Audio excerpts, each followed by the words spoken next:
மகா நீ எல்லார மாதிரி வாழ முடியாது. எனக்கு மட்டும் ஏன் நான் இவ்வளவு ஸ்ட்ரிக்ட், எனக்கு மட்டும் ஏன் நான் இவ்வளவு தண்டனை, நீ எல்லார மாதிரி இல்லம்மா, நீ வேறு பிரிக்கப்பட்டவள். உன்னை நம்புறது மனுஷன் இல்ல, உன்னை நம்புறது கர்த்தர்.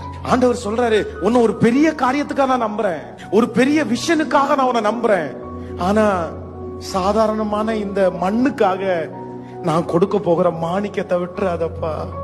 உன் கையில பெரிய பெரிய பொறுப்புகள் எல்லாம் கர்த்தர் கொடுக்க போறாரு. நீ 5 நிமிஷம் போய் நின்னு பேசினா போதும், நிறைய பேருடைய துக்கம் மாறுற அந்த அபிஷேகத்தை கர்த்தர் மேல வச்சிருக்கிறாரு. உன் மேல ஆண்டவர் வச்ச அழைப்பு வித்தியாசமானது. ஏன் என்கிட்ட ஆண்டவர் ரொம்ப எதிர்பார்க்கிறாருன்னு நீ கேட்டல, ஆனா ஆண்டவர் என்ன சொல்றாருன்னா, உன் ஃப்ரெண்ட மாதிரி இல்ல, நீ டிஃப்ரெண்ட், நீ வித்தியாசம். உன்னை நான் பெரிய காரியத்துக்கு நம்புறேன்.